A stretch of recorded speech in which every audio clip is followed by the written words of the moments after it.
गठबंधन जिंदाबाद, मास्टर मुजाहिद जिंदाबाद, मास्टर मुजाहिद जिंदाबाद, तेजस्वी प्रसाद यादव जिंदाबाद, राहुल गांधी जिंदाबाद, राहुल गांधी जिंदाबाद, राहुल गांधी जिंदाबाद और अपने बेटे मास्टर मुजाहिद जिंदाबाद, राहुल गांधी जिंदाबाद, राहुल गांधी जिंदाबाद, मास्टर मुजाहिद जिंदाबाद, इमरान प्रताप जिंदाबाद, इमरान प्रताप जिंदाबाद, मास्टर मुजाहिद जिंदाबाद, रहनुमा सारे इमरान प्रताप साहब का जोरदार इस्तेमाल जाने के लिए रास्ता दे दे भाई,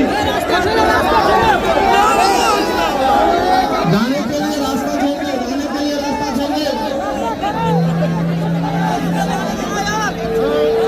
बच्चों को, तुम्हारे बुजुर्गों को, तुम्हारे भाइयों को गाली देगा, तुम्हारी दस्तार उछालेगा और तुमसे वोट लेगा और वापस चला जाएगा। मुझे बताओ कि क्या सीमांचल में एक भी गरीब आदमी को टिकट दिया? आए तो थे गरीबों को टिकट दे देना। मुफ्ती अफजल जावेद साहब को दिया, मौलाना अब्दुल्ला साकिब चतुर्वेदी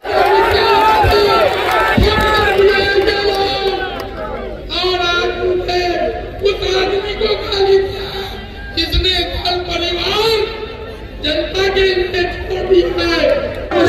रोइए मत, अपनी पलकें नम मत करिए।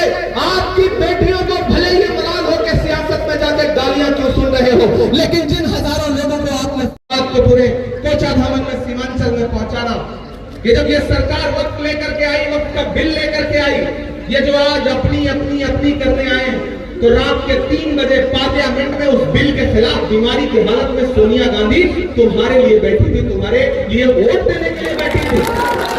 देश की पार्लियामेंट में 25 से ज्यादा मुसलमान सांसद नहीं है, लेकिन वक्फ बिल के खिलाफ 250 से ज्यादा वोट पड़े। तो किसके थे वो?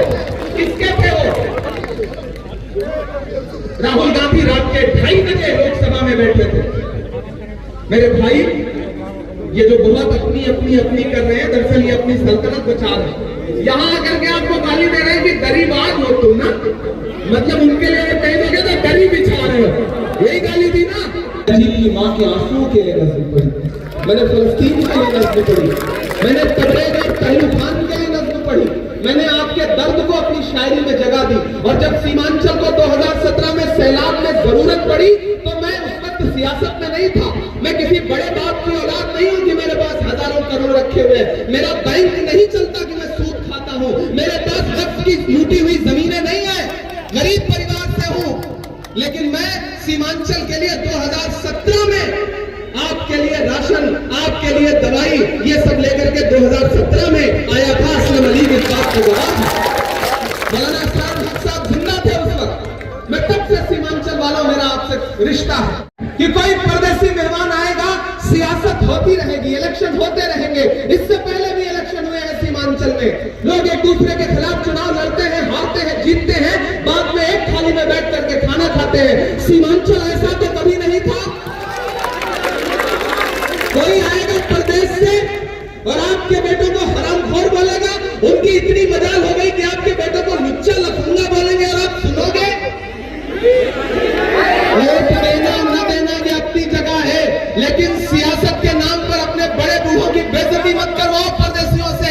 ये हक सीमांचल वालों किसी को मत दो कि कोई प्रदेश से आकर के तुम्हारे बुजुर्गों को, तुम्हारे बेटों को गालियां दे।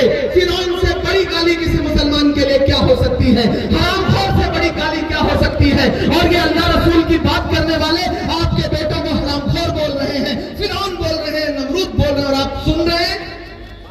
मेरी शिकायत है आपसे, मास्टर मुजाहिद साहब से शिकायत हो सकती है, प्रोफेसर मुसद्दिक आलम से शिकायत हो सकती है, जलील मस्तान साहब से कोई शिकायत होगा, नमरूद होगा। क्या मौलाना असरारुल हक के बेटे सऊद आलम फिरौन है? क्या मास्टर मुजाहिद फिरौन है? क्या डॉक्टर जावेद फिरौन है? क्या प्रोफेसर मुसव्विर आलम जैसा सीधा साधा आदमी फिरौन है?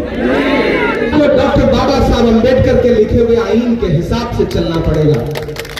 लड़ाई दो ताकतों के बीच में है, और कहीं जो भी है वो या तो उन ताकतों को मदद पहुंचा रहे हैं या फिर सिर्फ अपने फायदे के बारे में सोच रहे हैं। मैं पिछले 3-4 दिन से सीमांचल के इलेक्शन को देख रहा हूं। परसों पहली बार सीमांचल आया पूरे बिहार में घूमते घूमते। गठबंधन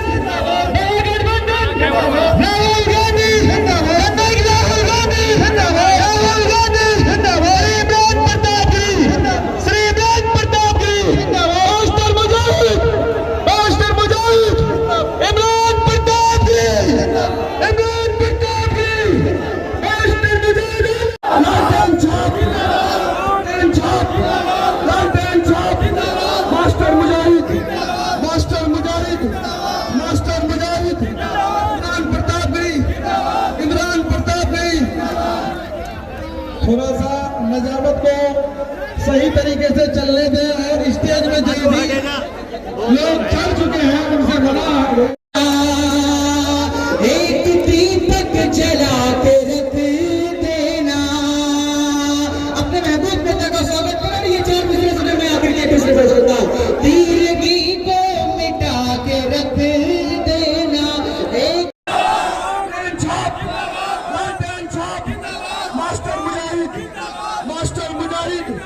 मास्टर मुजाहिद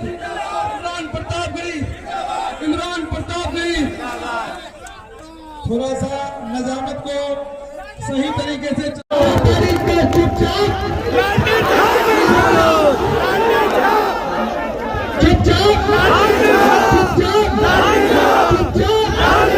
शुक्रिया।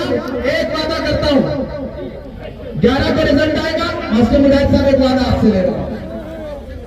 मैंने सुना कि आपके मास्टरी पे भी तंज किया जा रहा है, कह रहे मास्टर तू हारेगा। ये जबान है, ये जबान है किसी पढ़े लिखे इंसान की। किसी मास्टर को तू कह के बात करोगे, किसी मास्टर को, किसी उस्ताद को तू कह के बात करोगे और आप सुन लोगे। मत सुनो, मत सुनो। इनके पढ़ाए हुए बच्चे अपनी मेहनत से दुनिया के किसी कोने में 4 पैसा कमा रहे हैं, अपने परिवार के लिए रोजी कमा रहे हैं। प्रोफेसर मुसव्विर आलम की डिग्री वहां फर्जी बता रहे हैं जिनके पास कोई डिग्री ही नहीं है। इसलिए कह रहा हूं साथियों, झांसे में बताओ मास्टर साहब 14 को आप जीत जाओगे। उसके बाद इसी मैदान में जीत का जश्न मनाओ। एक बार फिर हेलीकॉप्टर उतारो।